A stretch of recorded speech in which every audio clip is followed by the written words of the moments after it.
เรื่องหนึ่งที่โดนถามบ่อยมากๆแล้วเป็นคำถามที่คาใจคนที่เล่นไนท์ครินั่นคือจะเลือกใช้ดาบอะไรดีมาซาบุเนะดีไหมหรือว่าเบามุงดาบไฟจำเป็นไหมแต่เดี๋ยวผมจะมาเทสให้ดูแล้วกันว่าสรุปแล้วเนี่ยดาบแต่ละอย่างของตัวไนท์คริมันจะช่วยเพิ่มดาเมจมากน้อยยังไงมีความสำคัญขนาดไหนแตกต่างกันมากแค่ไหนแล้วเราควรจะเลือกใช้ดาบอะไรดีกันแน่ใครที่อยากจะพัฒนาตัวละครอยากจะเติมเพชรเติมเกมก็ขอแนะนำร้าน Richman Shop เพียงแค่แอดไลน์ ID มีตัวแอดไซน์นำหน้าที่ @Richman Shop เติมถูกเติมไวบริการปลอดภัยเติมได้ตลอด24ชั่วโมงเติม ROS ใช้เพียงแค่ UID เท่านั้นจะเติมเพชรหรือคาฟ้า VIP ก็ถูกกว่าเติมเองในเกมส่วนใครที่เล่นเกมอื่นๆทาง Richman Shop ก็มีให้บริการมากมายหลากหลายเกมจะเติมเองผ่านทางเว็บไซต์ richmanshop.com/home สามารถเลือกผ่อนได้กับบัตรเครดิตที่ร่วมรายการและยังมีระบบสมาชิกเอาไว้สะสมแต้มแลกส่วนลดกันได้อีกต่างหากหรือจะแอดไลน์ ID มีตัวแอดไซน์นำหน้าที่ @Richman Shop ไปสอบถามทักทายพูดคุยกับพนักงานให้พนักงานเขาเติมให้ก็ได้เช่นเดียวกันการันตีด้วยยอดผู้ติดตามมากกว่า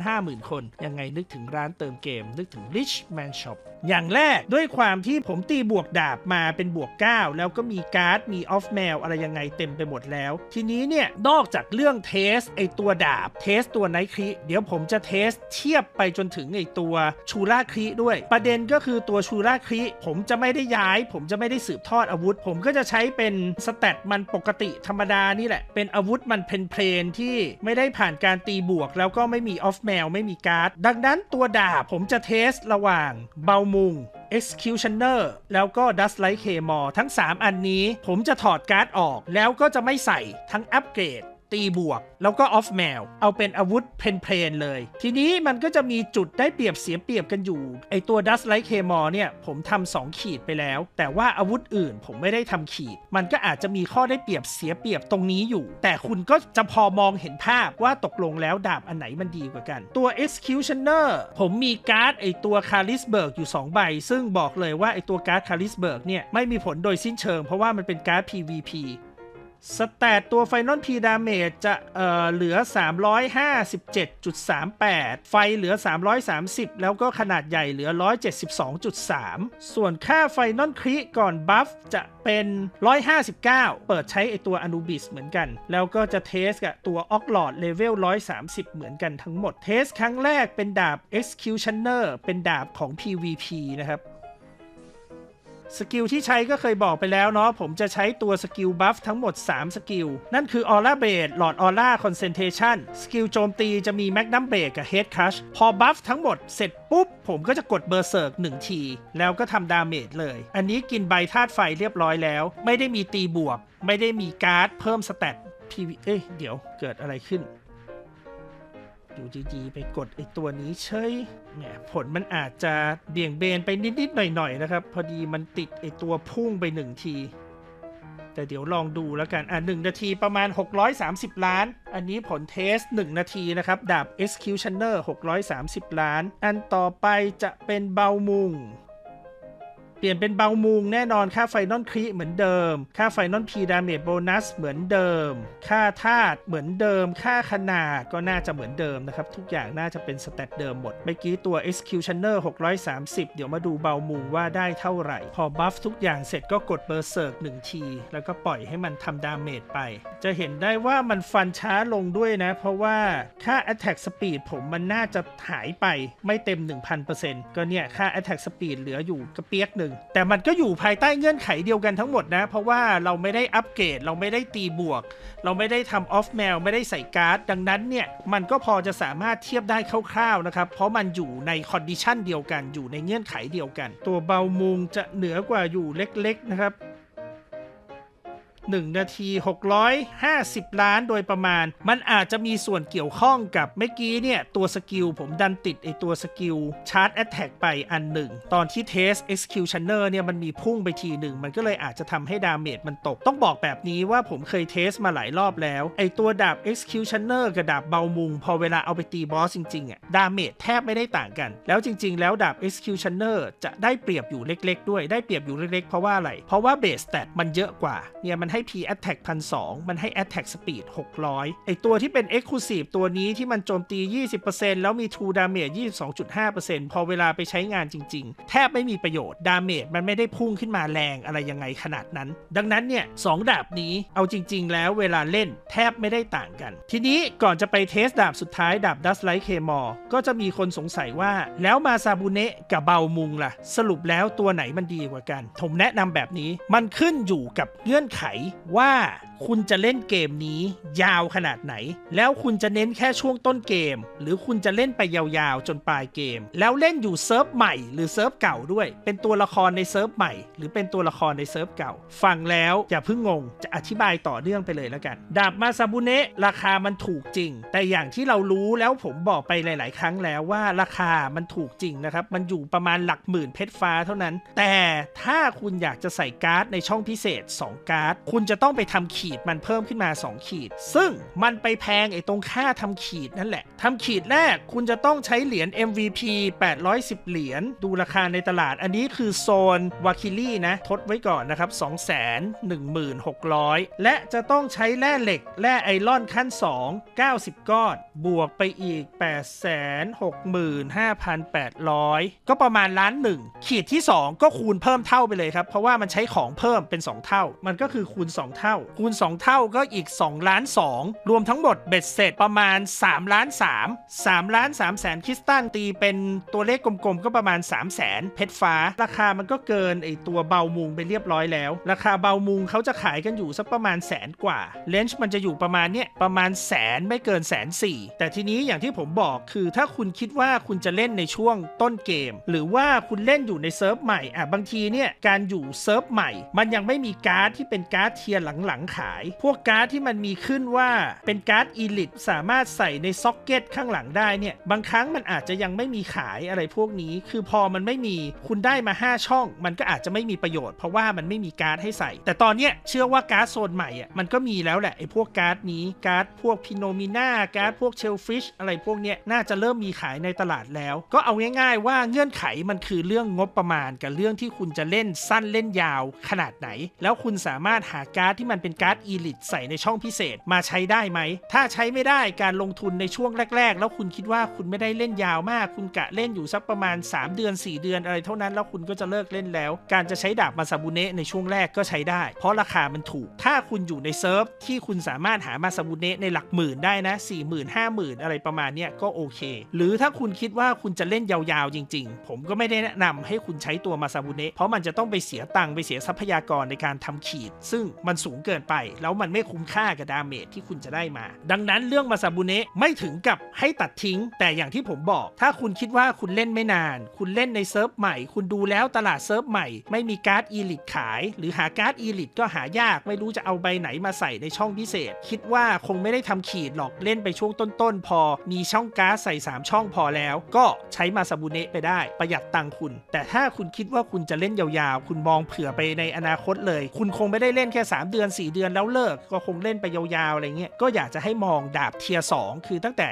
เบามุงขึ้นมาจะใช้อันไหนก็แล้วแต่ความชอบเพราะว่าผมมองว่าดาบของตัวไนท์คริของสายไนท์คริเนี่ยถ้าไม่ใช่ Dustlight Claymore เลยนะคุณจะใช้อันไหนดาเมจในการตีบอสมันไม่ค่อยต่างกันสักเท่าไหร่ส่วนดาเมจเงื่อนไขในการ PVP ไม่มีอันไหนที่เหนือกว่าทีทโบนตอนนี้ทีทโบนก็คือดาบของเท้ากังขานั่นแหละถ้าเป็น PVP เนี่ยดาบทีทโบนยังเป็นดาบที่เหมาะสมที่สุดแต่ถ้าจะเอามาตีบอสนอกจาก Dustlight Claymore ผมมองว่าไม่ค่อยต่างกันแล้วเดี๋ยวจะเทียบไอตัว Dustlight คือ Dustlight เนี่ยเทียบไปปุ๊บยังไงดาเมจมันพุ่งกว่าอยู่แล้วเพราะว่ามันทำ2ขีดด้วยแต่ก็อยากจะเทียบให้ดูอยู่ดีเดี๋ยวผมจะยอมเสียทรัพยากรถอดการ์ดออกให้หมดเลยนะครับก็จะเป็นดาบล้นๆเหมือนกันเมื่อกี้ Executioner ได้อยู่ประมาณ630เบามุงได้อยู่ประมาณ650-655ส่วนตัว Dustlight Claymore เดี๋ยวมาดูนะครับว่าได้เท่าไหร่บัฟหมดกดเบอร์เซิร์กคือมันใช่แหละถ้าคนจะบอกว่ามันไม่แฟร์เงื่อนไขมันไม่ได้ตรงตามแบบเดียวกันเพราะว่าตัวเนี้ยมันทำขีดมา2ขีดผมก็ต้องยอมรับครับแต่ว่ามันทำอะไรไม่ได้จริงๆนะครับเพราะว่ามันทำขีดมาแล้วอะแต่อย่างที่ผมบอกว่าต่อให้ไม่ทำขีดนะอันนี้ต้องพูดว่าต่อให้ไม่ทำขีดยังไงก็แล้วแต่ตัว Dustlight Claymore มันค่อนข้างจะเป็นดาบที่เป็นตัวเร่งดาเมจของไนท์คริตอนนี้โดยเฉพาะการเอามา PVE หรือพูดง่ายๆเอามาตีบอสมันเป็นดาบที่ช่วยบูสต์ดาเมจของตัวไนท์ครีขึ้นมาเนี่ยก็ประมาณถึงแม้1,000,000,000ไม่ถึง1,000,000,000ดีประมาณ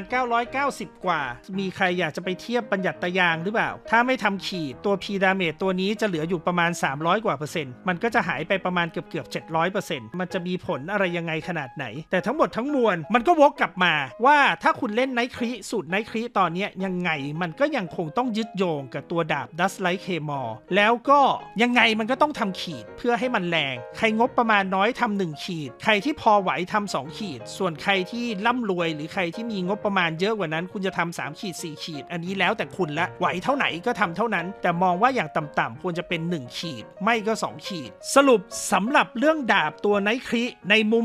ผมบอกแบบนี้ถ้าคุณอยากจะเล่นไนท์ครีให้ได้ประสิทธิภาพสูงสุดในแง่ดาบทองยังไงก็ต้องเป็น Dustlight Claymore ณแพทปัจจุบันนี้ครอบรวมไปถึงแพท140ยังไงก็ Dustlight Claymore ส่วนดาบอื่นๆที่ลองลงมาที่มันเป็นดาบทองถ้าคุณอยากจะล่าบอสด้วยแล้วคุณอยากจะ PVP ด้วยแล้วอยากจะจบภายในอาวุธชิ้นเดียวนะก็ตัว Teethbone Board Sword ไอตัวดาบเท้ากางขาถ้าอยากจะประหยัดงบประมาณแต่ประหยัดงบประมาณในแง่ว่าเผื่ออนาคตใส่การ์ดเทียร์ใหม่ๆอะไรยังไงด้วยก็คือเบามุงแต่ถ้าอยากจะประหยัดมากกว่านั้นไปอีกแล้วก็เล่นระยะสั้นๆแค่อยากจะลองริมรถในช่วงต้นเกมสำหรับตัวไนท์ครีคุณจะใช้มาซาบุเนะก็ใช้ได้แต่ในระยะยาวมาซาบุเนะมันไม่คุ้มค่าราคามันถูกจริงแต่มันจะไปแพงที่คุณทำขีดเพื่อให้มันใส่การ์ดได้5ใบแต่ถ้าคุณกะจะเล่นแค่3เดือน4เดือนคุณไม่ได้สนใจอยากจะใส่การ์ดในช่องพิเศษโอเคใช้ได้หวังว่าน่าจะจบข้อสงสัยเรื่องดาบของตัวไนท์ครีอย่างน้อยๆก็พอจะเห็นภาพเห็นตัวเลขที่มันชัดเจนประมาณหนึ่งจากการที่ผมเทสดาเมจให้ดูถัดไปคือเดี๋ยวจะเปลี่ยนไปเป็นตัวชูล่าจะพยายามทำให้คอนดิชันมันใกล้กันมากที่สุดเพื่อที่จะได้เห็นดาเมจไม่เป็นไรในวันนี้จะเทสแล้วงั้นถอดการ์ดเดมี่ฮิวแมนออกมาใบหนึ่งแล้วกันวะเสียคริสตัลให้สนานส่วนเกราะต้องถอดอุลตร้าแมนออกมาด้วยเว้ยผ้าคลุมต้องถอดอุลตร้าแมนเกราะก็ต้องถอดอุลตร้าแมนโอเคถอดก็ถอดวะถอดก็ถอดเป็นถอดเดี๋ยวจะเห็นดาเมจกันไม่ชัดไหนเราจะเทสแล้วเราก็ต้องทำให้มันถึงแต่ว่าถ้าจะทำถึงไปถึงขั้นว่าให้ผมแบบย้ายอาวุธบวก9มาด้วยนี่อันนั้นมันก็จะเกินเหตุไปหน่อยนะเอาเป็นคอนดิชันตามนี้แล้วกันนะครับว่าอาวุธเนี่ยเป็นล้นๆเพียวๆไม่มีอัปเกรดไม่มีออฟแมวไม่มีการ์ดอะไรใดๆทั้งสิ้นเนาะสแตทไฟนอลครีตัวชูล่าเนี่ยดูจะเยอะกว่าอย่าแปลกใจไปเพราะอาวุธเงามันเลเวลสูงกว่าตัวอาวุธเงาเนี่ยตัวไนท์ครีมันเลเวล7แต่ว่าตัวเนี้ยมันเลเวล8แล้วผมก็ยัดไส้ในมันแน่นๆเต็มไปแล้วด้วยเลยตัวค่าไฟนอลครีมันก็เลยดูเยอะกว่าซะหน่อยหนึ่งเมื่อกี้เราลืมดูไอตัวสเตนของตัวไนท์ครีเนาะแต่ว่าสเตนของตัวชูล่าเนี่ยเป็น 3,836 P attack มันคือ 68,200 โดยประมาณค่าครีดาเมจโบนัส 479.1 ไฟนอล P ดาเมจโบนัสดูเหมือนจะน้อยกว่านะ 369.38 ไม่รู้น้อยกว่าหรือเยอะกว่าผมก็จำตัวเลขไนท์ครีไม่ได้แล้วนะความจำเสื่อมค่าไฟลดลงนะครับค่าไฟเหลือ280แต่ส่วนขนาดเนี่ยเท่าเดิม 172.3 ทำไมไฟถึงน้อยลงยังมีส่วนหัวอีกส่วนหัวต้องใส่ส่วนหัวไปพอใส่ส่วนหัวค่าไฟเป็น330โอเคเท่ากันแล้วตัวชูล่าสกิลที่ใช้เผื่อใครจะลืมไปแล้วรวมถึงผมเองด้วยซึ่งผมก็ลืมไปแล้วเช่นเดียวกันเอาง่ายๆเลยไม่มีหาอะไรเลยครับ ออโต้เนี่ยมีตัวเบสซิ่งเซนแล้วก็ไลซิ่งดากอนตั้งเอาไว้เป็นออโต้ตั้งไว้ตามนี้นะ3อันสกิลโจมตีออโต้ก็คือใช้เป็นไอตัวสกิลตัวนี้ตัวเดียวเท่านั้นนะครับตัวนี้ตัวเดียวก็คือตัว Gate of Hell ตัวชูล่าไม่ต้องทำอะไรมากนะครับต่อยอย่างเดียวฮะเนี่ยดาเมจมันก็ค่อนข้างจะขึ้นอยู่กับลูกบอลนะครับพอลูกบอลขาดดาเมจมันก็ตกพอลูกบอลมาดาเมจมันก็จะพุ่งขึ้นคุณดูเอาแล้วกันครับจริงๆแล้วถ้าวัดเรื่องดาเมจตัวชูล่าก็มองว่ามันยังไม่ได้แพ้ไนท์ครีสักเท่าไหร่นะครับเนี่ยถ้าดูดาเมจตัวเนี้ยดาเมจมันแรงกว่าไนท์ครีแน่ๆเห็นเลยทีนี้การเทสของตัวชูล่ามันจะมีอยู่อีก2แบบหนึ่งดาเมจคุณจะพุ่งขึ้นมาอีกเท่าตัวหนึ่งนั่นคือเปิดให้ AI เปิดให้บอสมันหวดคุณพอบอสมันหวดคุณก็จะได้ตัวลูกบอลเพิ่มดาเมจมันก็จะเพิ่มขึ้นมาอีกเกือบ1เท่าตัวอีกแบบหนึ่งคือใช้ตัวอาชูล่าสไตล์ไปช่วยด้วยเดี๋ยวผมจะเทสแบบเปิด AI ก่อนละกันเปิดให้ AI มันหวดแต่ต้องบอกว่าตอนนี้มันโดนปรับมาใหม่ดาเมจมันเลยอาจจะไม่ได้พุ่งเท่าเดิมแล้วนะครับผมก็ลืมไปว่ามันโดนปรับไอ้เรื่องรีแบบรีลูกบอลมาใหม่พอมันกระโดด ผมทนไม่ไหวนะหมายถึงทนดาเมจมันไม่ไหวนะครับต้องกดอมตะเอาไว้ก่อนไม่งั้นนอนตายครับแต่ก็อย่างที่เห็นแหละต่อให้มันแบบปรับมาดาเมจมันก็ยังคงบูสต์เพิ่มอยู่อีกประมาณนึงอยู่ดีเนี่ยขึ้นมาเป็น 1,200 แล้วนะครับ 1,200 1,300 ถึงไม่ 1,300 ไม่ถึง 1,200 กว่าถ้าเมื่อก่อนมันจะได้เยอะกว่านี้นะตอนนี้ได้อยู่ประมาณ 1,100 1,200 แต่ทั้งหมดทั้งมวลก็อย่างที่คุณเห็นแหละว่าคุณจะทนดาเมจบอสได้หรือเปล่าถ้าทนได้ดาเมจมันก็ขยับขึ้นนะครับถ้าทนไม่ได้มันก็คือการนอนตายห่าแล้วก็เทสแบบสุดท้ายใช้ตัวสกิลอาชูล่าไปช่วยด้วยอาจจะต่อยมันสัก1 หมัดไม่ต้องต่อยเยอะต่อยแค่หมัดเดียวดาเมจก็พุ่งแล้วครับไม่จำเป็นต้องอาชูบ่อยฮะอาจจะกดสัก2 ทีระหว่างตีบอสอยู่ที่กดทันกดไม่ทันนะฮะผมก็กดไม่ค่อยทันลองกดรัวๆดูกันทันอยู่อีกทีหนึ่งแต่อาชูล่าเนี่ยมันจะแรงไม่แรงมันขึ้นอยู่กับมานาในตัวด้วยนะครับถ้ามานาเรามีไม่เยอะมันก็จะต่อยไม่ค่อยแรงสักเท่าไหร่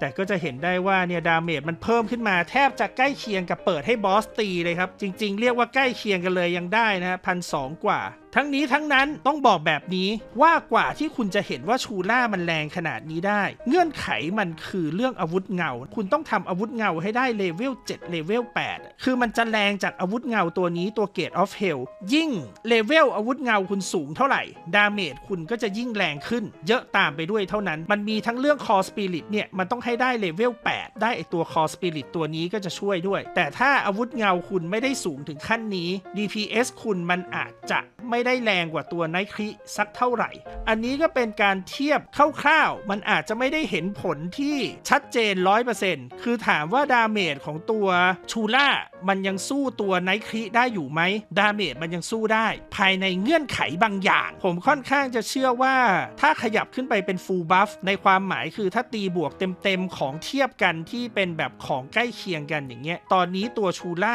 มันก็เอาดาเมจไปแซงตัวไนท์คริยากแถมที่สำคัญคือตัวมันบางมากๆด้วยขนาดตัวไนท์คริคุณดูแล้วกันตัวไนท์คริผมเลือด10 ล้านไปตีบอสยังตายหาเอาง่ายๆวิทเท่ากันตัวพระได้เลือดอยู่แค่3 ล้านกว่าเองมันจะเอาอะไรไปยืนไหวมันก็จะมีคอนดิชันตัวนี้แบบผสมปนเปไปด้วยนะครับถามผมตอนนี้ให้ผมแนะนำว่าคนที่เล่นอยากจะเล่นตัวอะไรดีระหว่างชูล่าคริกับไนท์คริผมก็ยังคงเอียงเชียร์มาทางไนท์คริมากกว่าแม้ว่าคุณจะเห็นว่าตัว DPS ของตัวชูล่าเมื่อกี้เทสมาเนี่ยมันเหนือกว่าตัวไนท์คริแต่อย่างที่บอกว่า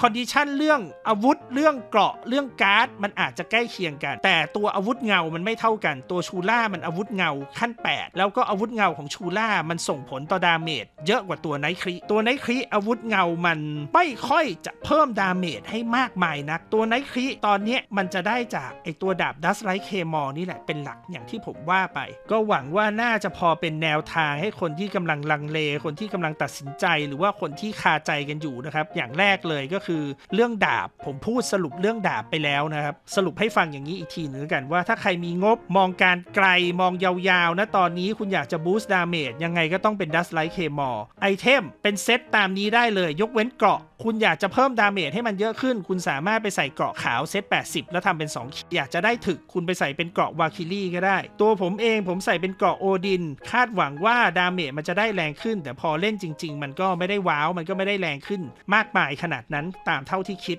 ส่วนตัวชูล่ากับตัวไนท์ตัวชูล่ามันแรงจริงแต่มันต้องทำอาวุธเงาเป็นเลเวลสูงเงื่อนไขมันคือเรื่องอาวุธเงาเป็นหลักเลยก็อยู่ที่คุณทำไหวหรือเปล่าอาวุธเงาเนี่ยตัวชูล่าอยากจะให้แรงจริงๆมันต้องกดขึ้นมาถึงเลเวล8ถ้าคุณทำไม่ถึงผมว่าคุณเล่นไนท์คริสบายใจกว่าเพราะอย่างน้อยๆเนี่ยไนท์คริคุณทำอาวุธเงาแค่ประมาณเลเวล5เลเวล6คุณเล่นได้แล้วเลือดมันก็มีเยอะกว่ามันค่อนข้างจะเล่นสบายกว่าแถมในช่วงแรกๆในช่วงเลเวลต้นๆถ้าใครเล่นใหม่ๆเลยนะเล่นเซิร์ฟใหม่เล่นตั้งแต่ตัวละครเลเวล1ตัวไนท์คริตอนคลาส2กับตอนไฮคลาสมันยังพอเป็นตัวที่เอาไปลง KVM ได้มันยังพอจะมีบทบาทใน KVM ได้แต่ตัวพระตัวชูล่าเนี่ยใช้คำว่าตัวชูล่าแล้วกันนะครับตัวชูล่าหรือตัวมังไม่ว่าจะเป็นคลาสไหนมันก็เอาไปลง KVM ไม่ได้ครับมันง่อยนะฮะก็สรุปใจความประมาณนี้แล้วกันถ้าถูกอกถูกใจก็ฝากกดไลค์กดแชร์กด Subscribe ช่อง Devil Review ให้ด้วยนะครับ